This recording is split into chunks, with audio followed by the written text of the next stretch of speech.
En junio los argentinos recordamos y reafirmamos nuestros derechos sobre las Islas Malvinas, isla del Atlántico Sur y sector antártico.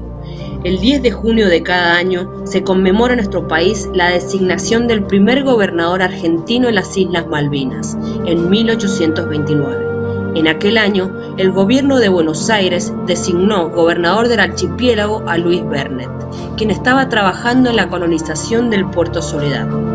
Este efectivo ejercicio de soberanía fue interrumpido cuando el 3 de enero de 1833 fuerzas británicas ocuparon las Islas Malvinas, expulsando a la población y autoridades argentinas allí establecidas y reemplazándolas por otras de origen británico. La resolución 2065 de las Naciones Unidas obligaba a los británicos a sentarse en la mesa de negociaciones y cuestionó el recurso de la autodeterminación de los pueblos, esgrimido históricamente por el Reino Unido. En 1982, la Junta Militar que gobernaba en la Argentina, encabezada por Leopoldo Galtieri, el 2 de abril de ese año decide desembarcar militarmente sobre las Islas Malvinas, en el marco del Operativo Rosario. El Gobierno Nacional Militar anunció en plena Plaza de Mayo que se habían recuperado las islas, pero mientras tanto, en el Reino Unido, Margaret Thatcher, su primera ministra, ordenó enviar tropas británicas a las islas. 24 horas después, el Consejo de Seguridad de las Naciones Unidas aprobó la Resolución 502, exigiendo que se detengan las hostilidades, el retiro de las tropas argentinas y que se busque una solución diplomática al conflicto. Ni Argentina ni el Reino Unido desistieron y todo escaló, llevando a ambos países a una guerra que conllevaría la pérdida de cientos de jóvenes que hasta la fecha serán conmemorados por todos los argentinos. En perspectiva de conservar nuestra historia, en nuestro primer episodio abordaremos este tema que nos une a todos como argentinos. ¿Qué es la soberanía? ¿Qué sabía San Martín sobre las islas? ¿Qué es ir a una guerra? ¿Qué es Malvinas? Sala 12 y una mirada en nuestra historia presente.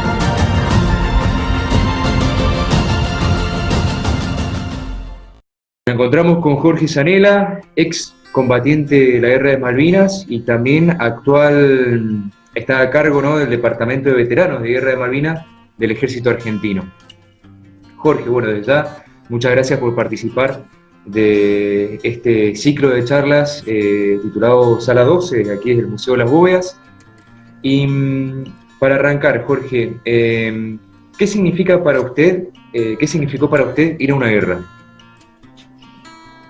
Bueno, básicamente yo soy militar de profesión, es decir, que después de que uno egresa del Instituto de Formación, en el caso de los oficiales del Colegio Militar o los suboficiales de la Escuela de Suboficiales de Sargento Cabral, es una profesión que uno no tiene posibilidades de probarse si realmente está preparado para ello, ¿no? Es como un médico que se recibe de médico y va a hacer las prácticas en un hospital, un arquitecto que puede diseñar un edificio, un puente o una casa. Lo nuestro es mucho más teórico. Y creo que básicamente fue eso, ¿no? La posibilidad de ver si realmente para lo que uno se preparó y estudió estaba capacitado para hacerlo. Bien. ¿Cuál fue su función específicamente en Malvinas, Jorge? Yo fui a Malvinas, yo era subteniente en el segundo año, tenía 22 años en ese momento, y estaba destinado en el Grupo Artillería Aerotransportado 4, es una unidad de paracaidistas de la provincia de Córdoba, y mi función en ese momento era estaba en una subunidad a cargo de un teniente primero Chanampa, mendocino aparte, por supuesto, también ahí, y mi función era manejar 6 cañones Otto Melara de 105 milímetros. Yo soy artillero y esa era mi función específica, manejar los cañones de artillería de esa unidad, ¿no? Bien. Y desde lo personal, ¿qué significa la reafirmación de los derechos sobre las islas? Bueno, básicamente ustedes saben bien que el 10 de junio es el día que se nombra al primer gobernador de Malvinas ahí a Bernet, ¿no? Creo que en ese momento eso fue lo que se buscó en el fondo, independientemente de los problemas políticos, todas las cosas que se dijeron después, creo que lo más importante que debe quedar es que se trató de reafirmar la soberanía de un territorio que desde 1833 estaba fuera del control político de nuestro país, de nuestra nación, ¿no? Es una forma también de reafirmar una soberanía. Es decir, la presencia en territorios propios es la mejor manera de poder afirmar la soberanía. Es decir, no hay soberanía en aquel lugar donde uno no puede dictar sus propias leyes, no tiene su bandera, no tiene su moneda. Bueno, eso se logró en los pocos días que se recuperaron las Malvinas. Bien. Y ahora se nos encuentra dentro de una nueva función, esto relacionado con Malvinas también incluso. ¿Qué representa para usted estar a cargo del Departamento de Veteranos de Guerra de Malvinas del Ejército Argentino? Yo me retiré del ejército en el año 2015 y una de las cosas que hice en ese momento cuando me retiré fue volver a Malvinas, porque quería volver al lugar donde había estado hacía ya bastante tiempo, ¿no? Y luego de eso el ejército me ofreció el puesto, hacerme cargo del Departamento de Veteranos de Guerra del Ejército, cosa que acepté con mucho agrado, porque siempre tuve buena relación y mantuve contacto con la mayoría de los veteranos, de todos los grados, ¿no? Cuando yo hablo de veteranos no distingo ni oficial, ni suboficial, ni soldado. Y he participado siempre en actividades de veteranos, y de hecho nosotros nos juntamos siempre, todos los años en Córdoba, el 10 de junio, que es el Día del Bautismo de Fuego de la Unidad. Y eso, para mí, estar en el Departamento de Veteranos del Ejército representaba tener contacto directo con todos los veteranos del Ejército, que creo que es la mayor satisfacción que puede tener un veterano. Uno ahí, cada vez que, independientemente de que la función nuestra es hacer trámites a favor de los veteranos, facilitarle muchos trámites que deben hacer los veteranos a través de la fuerza, la relación que uno mantiene ahí con el veterano es totalmente distinta a la que puede mantener en otro lugar, y eso es la mayor satisfacción que uno tiene en ese puesto, ¿no? También hace un año, casi desde diciembre del año pasado, estoy a cargo de la Oficina de Coordinación del Ministerio de Defensa, en donde es una oficina que junta los elementos de todas las fuerzas de veteranos de guerra. Ahí están la gente de la Armada, Fuerza Aérea, Ejército, Prefectura y Gendarmería Nacional. Estamos todos reunidos en esa oficina del Ministerio de Defensa, ¿no? Y bueno, ya para ir finalizando, ¿qué significa desde lo personal Malvinas? Y Malvinas de lo personal puede significar por ahí una herida abierta, pero uno sabe que es un pedacito nada más. En la historia de Malvinas, o en la necesidad de mantener la historia viva de Malvinas, es un elemento más. Es decir, en el caso mío es una experiencia personal, donde uno pudo participar del último conflicto, digamos así, entre caballeros del siglo XX. Fue un conflicto entre dos ejércitos que se respetaron y se respetan todavía el día de hoy. Es una experiencia personal muy importante, pero estoy hablando del punto de vista personal. Del punto de vista general, uno sabe que Malvinas representa mucho más que ese aspecto puntual, ¿no? Es como siempre lo digo, ojalá nunca se repita una guerra, porque los militares sabemos lo doloroso que son las guerras y por eso no queremos que vuelvan. Pero Malvinas es el sentimiento que une a todos los argentinos. Acá no hay problema ni de distinción política, ni de provincia, ni de color, ni de raza. Uno cuando habla de Malvinas sabe que debe ser el único o uno de los muy pocos temas que une a todos los argentinos atrás de una causa, ¿no? Buenísimo. Bueno, ya agradecerle esta comunicación y bueno, muchísimas gracias sobre todo por el tiempo, la disponibilidad y la predisposición para con nosotros. Bueno, gracias. Yo lo único que te quiero decir, así como reflexión final, es que lo más importante de todo esto es que justamente este tipo de cosas se sigan, tu entrevista, todo este tipo de cosas sirve para mantener viva la historia de Malvinas. Yo creo que la guerra de Malvinas, la guerra como una guerra en general o a lo largo de la historia, se va a perder el día que estas cosas no sucedan. El día que los maestros no hablen más de Malvinas en el aula, o el día que los cantores no canten sobre Malvinas, o el día que los alumnos no tengan la idea de Malvinas presente en su mente, ese día realmente se perdió Malvinas. Pero la batalla, el combate que duró esos 2 meses, es una pequeña historia en la historia real de Malvinas, ¿no? Creo que la reflexión más grande es esa. Y después, por sobre todas las cosas, Malvinas es un sentimiento que une, ya te lo dije, a todos los argentinos. Muchísimas gracias, Jorge. Gracias a ustedes por la entrevista y saludo a todos los veteranos de Mendoza. Gracias. A vos. Bueno, primero que nada, bienvenido Marcelo, realmente es un placer tenerte con nosotros el día de hoy para presentarlo a todos, docente, historiador y escritor sanmartiniano, nada más y nada menos que sanmartiniano. Qué sí. Lindo, ¿no? Bien, Marcelo, en este día, afirmación de los derechos argentinos sobre las Islas Malvinas, Isla del Atlántico Sur y el sector antártico, ¿bien? Nosotros, bueno, en el marco de lo que es el proyecto Sala 12, Identidad Sanmartiniana, estamos realizando distintas entrevistas y, bueno, antes que nada, escritor bueno, muchas gracias. De San Martín. Bien, para iniciar las preguntas. Así es. Sí. Bueno, hay un apartado en uno de tus libros, Marcelo, ¿sí? Bueno, el libro es San Martín más allá del bronce, donde, bueno, justo también está relacionado con el tema que estamos abordando en este primer episodio. Y, para ser más específica, en la página 79, ¿qué es lo que San Martín sabía de las Islas Malvinas?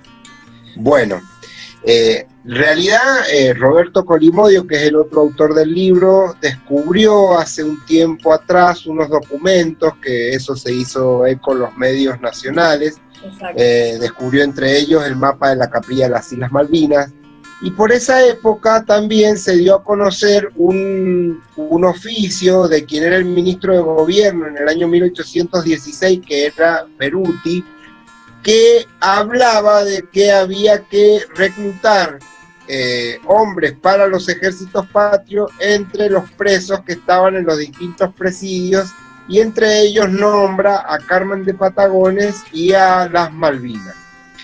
Pero lo cierto es que ese oficio está en San Martín como gobernador intendente de Cuyo, pero la confusión que se dio hace unos años atrás cuando se publicó es que se creía que era un oficio de San Martín, y en realidad no, es un oficio del gobierno nacional de ese momento, dirigido a los gobernadores e intendentes de Cuyo, entre ellos a San Martín, por supuesto, donde les dice que se va a realizar este relevamiento de los presos que existen en los distintos presidios de la patria, entre ellos mencionado el de las Malvinas, para, como era común en esa época, engrosar las levas de los ejércitos patrios.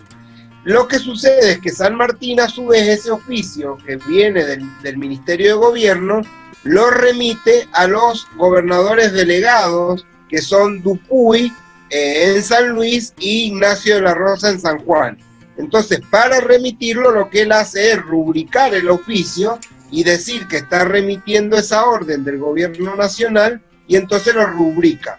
Pero no fue producido por San Martín propiamente. Eso nos llevó a investigar y a hacer este apartado que vos mencionabas en nuestro libro, un capítulo en realidad, que pusimos lo que San Martín no sabía sobre las Islas Malvinas, porque en realidad San Martín ni llegó a las Islas Malvinas, ni tenía un conocimiento cabal de lo que era un territorio. Imagínense lo que era en esa época nuestro territorio del sur. Nuestro territorio llegaba hasta los límites de lo que habían sido las fronteras en la guerra contra el indio, en las distintas etapas. Pero hasta ese momento, estamos hablando de 1816, es muy temprano todavía, ni siquiera se ha construido, ni siquiera se ha hecho la campaña de Rosa, ni se ha construido la línea Alsina, ni mucho menos lo que fue después la gran campaña de Roca, que fue la que terminó de extender todo nuestro territorio nacional hasta el sur. Entonces todo ese territorio estaba en manos de los pueblos originarios, con la línea de fortines que teníamos nosotros en lo que era nuestra última línea de frontera con el sur. Y las Malvinas, recordemos que si bien estaban en poder de las Provincias Unidas del Río de la Plata, porque habían pasado como un territorio heredado de lo que eran las antiguas colonias, hay un oficio que descubrimos y que lo hemos publicado íntegramente en el libro, de un barco que pasó por las Malvinas en su derrotero, y para esa época, para 1816, 1817, están prácticamente abandonadas, es decir que nuestros gobiernos patrios no habían podido hacer hincapié en el territorio, porque lógicamente estamos ocupados en la guerra de la independencia para esa época. Eso no quiere decir que no fueran parte de la heredad del territorio rioplatense, del virreinato del Río de la Plata y después Provincia Unida del Río de la Plata. Lo que pasa es que ese abandono, digamos, en el que estuvieron tanto tiempo en las islas, y si bien durante los primeros gobiernos federales sí se nombró un gobernador y se ocuparon efectivamente, y bueno, recordaremos después la toma por la fuerza de los ingleses en 1833 y el derrotero que sigue en las islas en adelante, pero nosotros lo que intentamos hacer en ese capítulo de nuestro libro, a partir de los documentos que había descubierto Roberto, fundamentalmente fue despejar un poco esa confusión que se había dado sobre y que publicaron incluso algunos medios nacionales, sobre que San Martín tenía un cabal conocimiento de las Malvinas. No era posible, no fue así. Lo que hay es una mención en documentos, como había menciones de distintos territorios nuestros en distintos documentos de la época. Pero vuelvo a repetir, eso no quiere decir que para ese momento no fueran parte del territorio heredado y que ya era parte del territorio de las Provincias Unidas del Río de la Plata. Sí, incluso, bueno, puedo observar que los documentos están impresos también en el Claro, lo hemos replicado para que no hubiera lugar a dudas.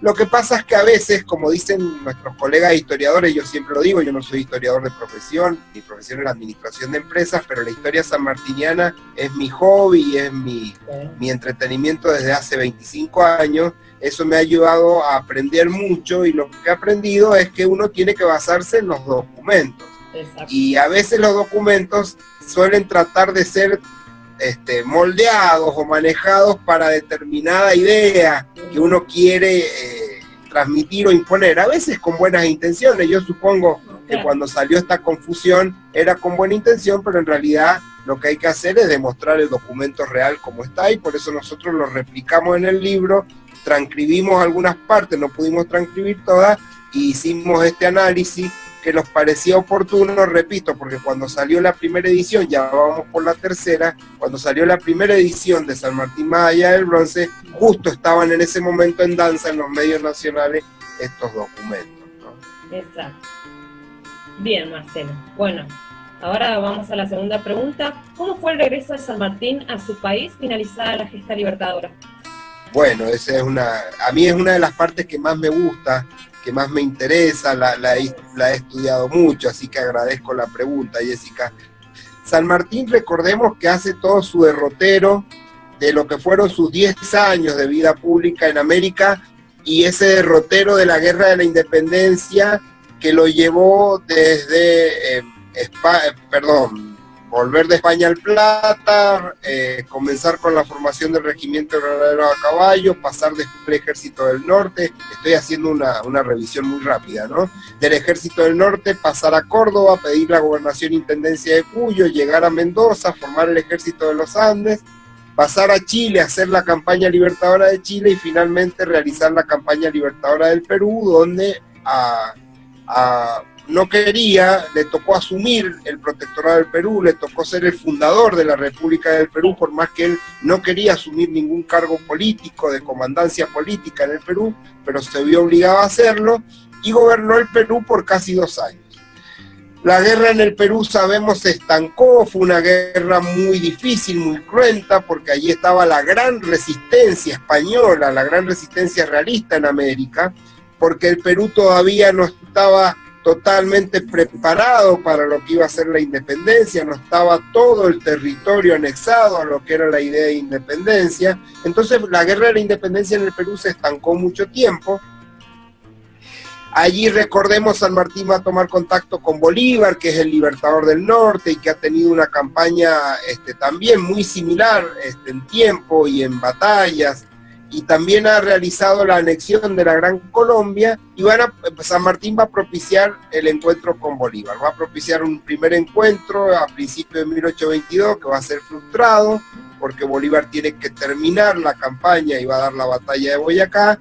Se va a dar un segundo encuentro que es el definitivo, que es en julio de 1822, y allí San Martín va a decidir su retiro. Vuelve al Perú, establece el Congreso peruano y a partir de allí decide retirarse de la escena pública. Cuando San Martín se retira de la escena pública lo hace en un momento muy especial, porque primero está agotado después de tantos años de batalla y de ocupar cargos políticos, directivos, públicos y dirigir los ejércitos patrios. En el Perú su tarea ha sido muy agotadora, su salud ya no le responde mucho, tiene muchos problemas de salud a esa altura cuando es protector del Perú. Entonces cuando decide su retiro, él se da cuenta que no puede quedarse en el Perú. De hecho, su famosa frase, Bolívar y yo no cabemos en el Perú, decide volver a Chile. En Chile está en un momento muy difícil el gobierno de su gran amigo O'Higgins. O'Higgins está dejando prácticamente el gobierno porque también ha sufrido el descrédito, lo que ha significado llevar adelante las exenciones y la gran cantidad de obtención de recursos para la guerra de la independencia. Los gobiernos patriotas que llevaron adelante la guerra de la independencia quedaron extenuados y también con mucho descrédito público, porque claro, les tocó una etapa muy dura que era llevar adelante esa guerra y obteniendo los recursos necesarios. San Martín está unos meses en Chile recuperándose de una dolencia y ya tiene planeado volver a Mendoza para instalarse allí en esa reliquia que ustedes tienen y que cuidan tanto, que es la Tebaida. Quedarse en su chacra de los Barriales. Ahí está su famoso encuentro con Olazábal en el Manzano Histórico, que está representado por esa bellísima estatua que está inspirada en el cuadro de Roy Maton, de Retorno a la Patria. Y allí San Martín decide que va a quedarse con su familia a vivir en Mendoza, alternando la ciudad con la chacra de los Barriales.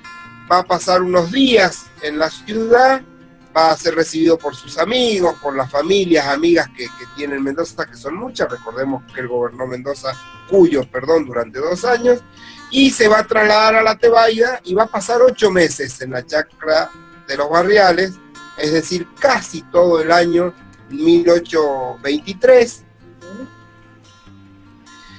Lo cierto es que él va a intentar quedarse como agricultor, como él lo había previsto y como lo dicen muchas cartas, como ustedes saben, como un labrador, como un agricultor y como un vecino más.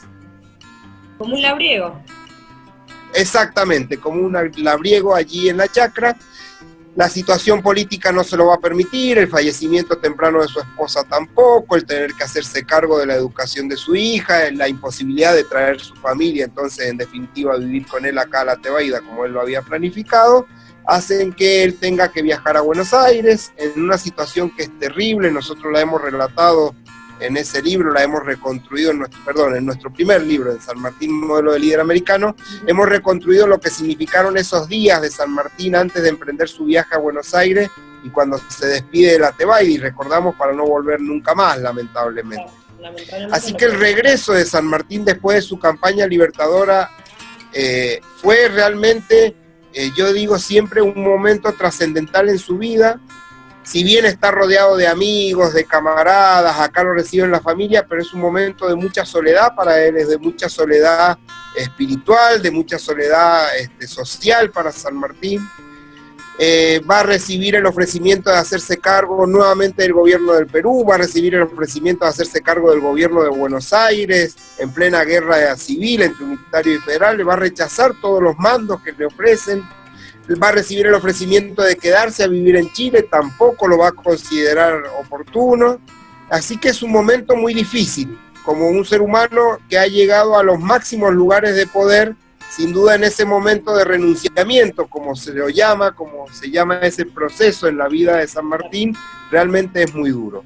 Hasta que pueda reencontrarse con su familia, con su hija en Buenos Aires, y cuando decida finalmente ya su ostracismo.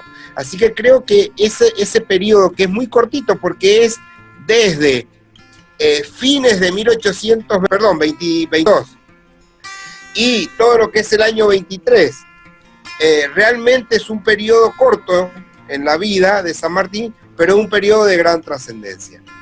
Y es de tal trascendencia esos meses que él vive en la Tebaida, que después, recordemos, él siempre en Europa añoró volver a quedarse allí en su chacra, volver para quedarse en su chacra. Y hay una carta muy interesante que él dice que dejaría de lado todas las comodidades que tiene en Europa. Europa tenía una vida mucho más cómoda a la que se podía tener acá en los territorios americanos, en nuestras jóvenes repúblicas americanas, pero sin embargo él dice que dejaría todo de lado para quedarse e instalarse en su Tebaida. Eso habla del amor que tenía por esa tierra, y por eso yo siempre digo, y termino esta respuesta, yo siempre digo que el valor que tiene la Tebaida, el Museo Las Bóvedas, la Tebaida y la ciudad de San Martín, la única fundada por San Martín, es de un valor enorme. Por eso es reconocida en el mundo y ligada a la vida de San Martín. Y recordemos que fue una de las últimas propiedades que la familia San Martín y Balcarce se deshizo también, ¿no?, de ella. Así que estuvo en el patrimonio familiar mucho tiempo la Tebaida. Exacto. Bien, en relación a los conflictos internacionales que hemos vivido todos como argentinos, ¿sí?, ¿hay algún punto de comparación entre la gesta libertadora y la Guerra de Malvinas? Es muy difícil pregunta. Bueno, yo no soy un especialista en Malvinas, admiro mucho la gesta de Malvinas, siempre en mi opinión particular la separo de lo que fueron las decisiones políticas de un gobierno ilegítimo que fue el que nos condujo a la guerra, de lo que fue la acción de nuestros soldados y de nuestras mujeres en todo lo que fue el soporte de medicina y logístico en la Guerra de Malvinas. Yo creo que nosotros todavía tenemos, que se ha ido saldando con los años, siempre el paso del tiempo ayuda en estas cosas, pero que se ha ido saldando un poco la deuda con nuestros veteranos de Malvinas, esa deuda de reconocimiento y de honor, tanto con los héroes que fallecieron como con los héroes que sobrevivieron. Y yo creo que la gesta de Malvinas para nosotros, más allá de ser una causa nacional, un sentimiento nacional, como dice algún autor por ahí, quizá una de las únicas causas nacionales que ha pasado a lo largo del tiempo sin inmutarse y de la cual nos hemos embanderado todos los argentinos, y así debe seguir siendo, yo creo que representa sin duda, primero por supuesto una gran herida en nuestra historia como pueblo, pero también debe ser un aprendizaje de que no somos un pueblo guerrero, de que somos un pueblo pacifista. De hecho, la Guerra de Malvinas ha sido prácticamente nuestro único connato bélico después de esa época que estamos hablando de la Guerra de la Independencia.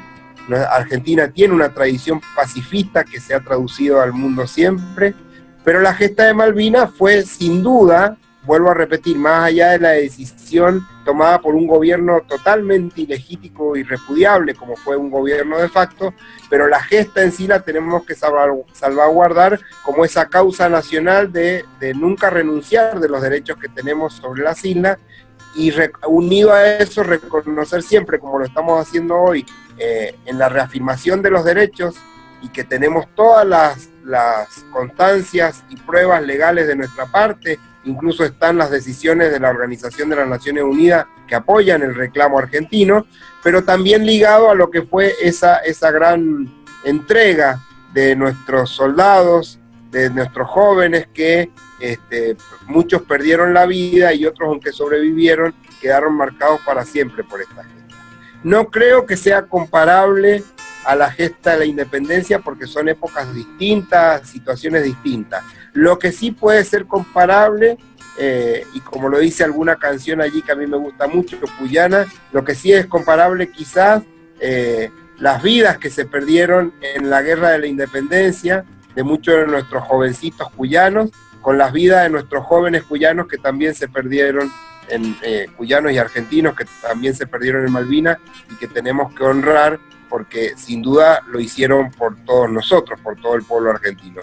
Yo, cuando fue el reclutamiento de Malvinas, yo tenía 7 años y recuerdo patente, y se lo he contado a mis hijos y en algunas charlas por ahí en las escuelas lo recuerdo patente, como le pasará a todos los jóvenes, bueno, no tan jóvenes ya, pero a los chicos, a la gente de mi generación, recordarán, yo veía desde mi casa cómo en las esquinas estaban los jóvenes, chicos de 18 a 20, 22 años, un poco más, esperando que pasaran los camiones del ejército, y pasaban los camiones del ejército argentino y se subían a esos camiones y los llevaban, después nos enteramos, a la guerra de Malvinas, ¿no? Pero realmente, y bueno, y después tengo el recuerdo de la escuela, de lo que fue durante toda la guerra, cuando escribíamos las famosas cartas que nos hacían escribir a los escolares de ánimos para nuestros soldados.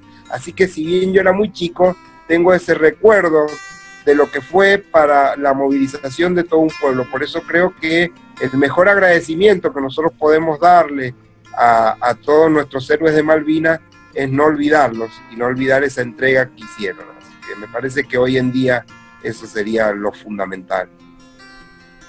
Excelente, Marcelo. Bueno, para finalizar, ¿querrías brindarnos algún mensaje en este día tan especial? Bueno, sí.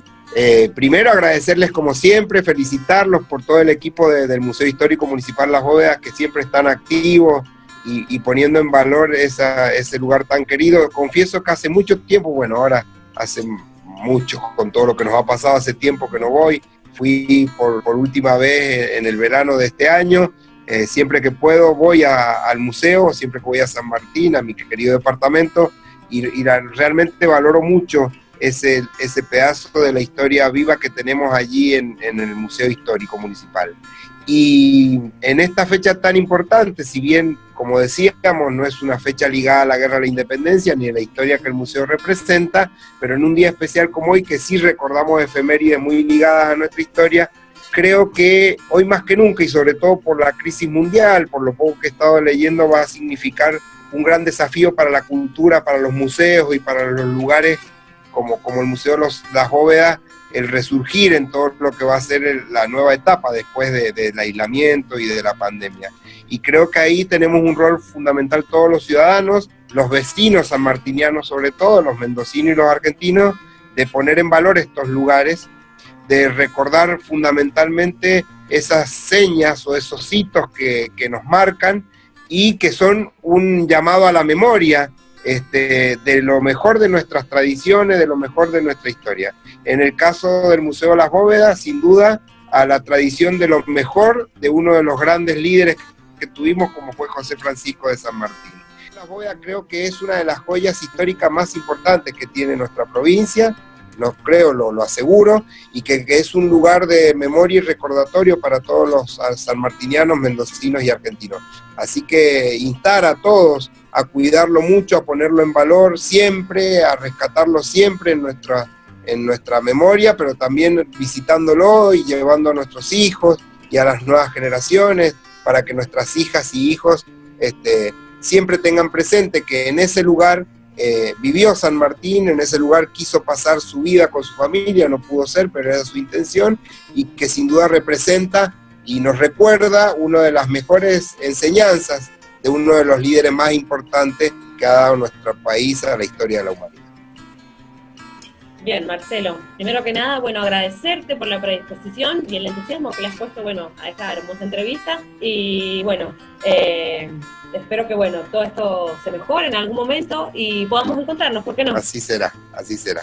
Felicitaciones a todo el equipo y muchas gracias, como siempre, por tenerme presente. El reclamo argentino ha sido tradicionalmente respaldado por los países de nuestra región y por relevantes organismos internacionales, incluyendo la Asamblea General de las Naciones Unidas y la Asamblea General de la Organización de los Estados Americanos. Hoy reclamamos en paz y lo continuaremos haciendo hasta que nuestros derechos de soberanía sean reconocidos. Creemos con nuestro más profundo convencimiento que el diálogo y las conversaciones deben ser el camino a seguir, ya que crearán el marco propicio para resolver de manera justa y definitiva la disputa de soberanía, dejando de lado el camino de las armas.